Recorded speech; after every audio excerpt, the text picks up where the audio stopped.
আসসালামু আলাইকুম। আপনারা সবাই কেমন আছেন? আশা করি অনেক বেশি ভালো আছেন। আমিও আল্লাহর অশেষ রহমতে অনেক ভালো আছি। আমার স্বামীর সাথে কাটানো এক যুগ পার হলো।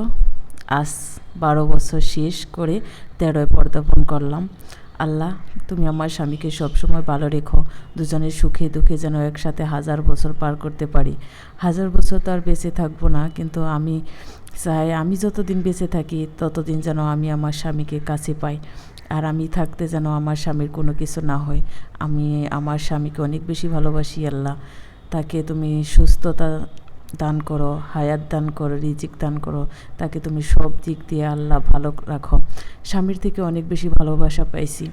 স্বামীর থেকে কোনো দিন ভালোবাসার অভাব আমার হয়নি আল্লাহর অশেষ রহমতে। আমি স্বামীর থেকে কোনো দিনও কোনো কিছু নিজে থেকে আমার চাইতে হয়নি।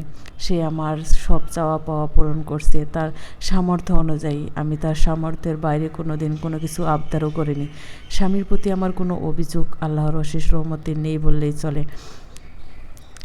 স্বামীকে আমি প্রতিদিন প্রতিটা সেকেন্ডে সবসময় আমি তাকে অনেক বেশি বিশ্বাস করি, অনেক বেশি ভালোবাসি।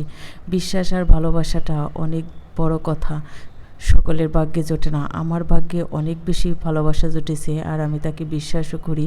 প্রতিটা সেকেন্ডে আমার মনে হয় আমি তাকে ভুলতে পারি না। সব সময় আমি তাকে মনে রাখি, ভুলে যেতেও পারি না। যাকে নিয়ে আমি সংসার করি তাকে কখনো ভুলে থাকা যায় না। আর যার সাথে আমি সব সময় ভালো থাকি সে সবচেয়ে বড় ভালোবাসা পাওয়ার যোগ্য, সে হলো আমার স্বামী।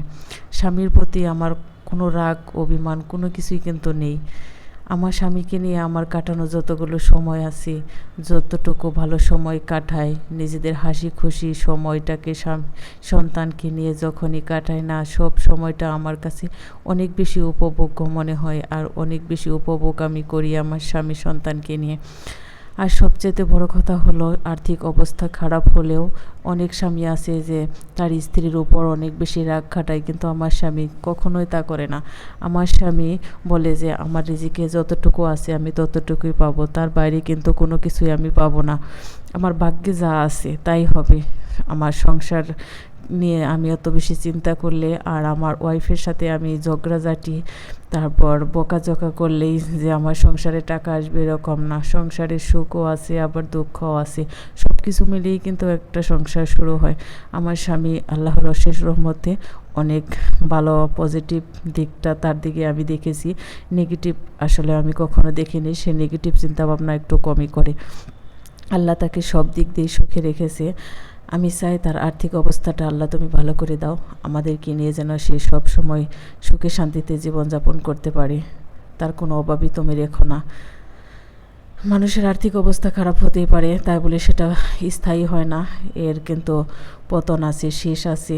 হয়তো এই সময়টা আল্লাহ তুমি আমাদের খুব দ্রুতই পার করতে দেবে, পার করিয়ে তুমি ভালো সময় আনবে।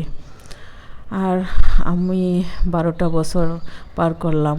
এই তো 13 সালে যখন বিয়ে হয়েছি তার হাতটা ধরেছি বিশ্বাসের সাথে। আমার বাবা মা তাকে পছন্দ করেই বিয়ে দিয়েছে তার সঙ্গে। আমাদের প্রেমের বিয়ে না, আসলেও পারিবারিকভাবে বিয়ে হয়েছে, পারিবারিক সবার মতামত নিয়ে। আমাদের যে প্রেমের সম্পর্ক ওরকম কোনো কিছুই না। সে আমাকে দেখেছে আর তাদের পছন্দ মতোই আমাদের বিয়েটা হয়েছে। আর এভাবে দেখাদেখির মাধ্যমে কিন্তু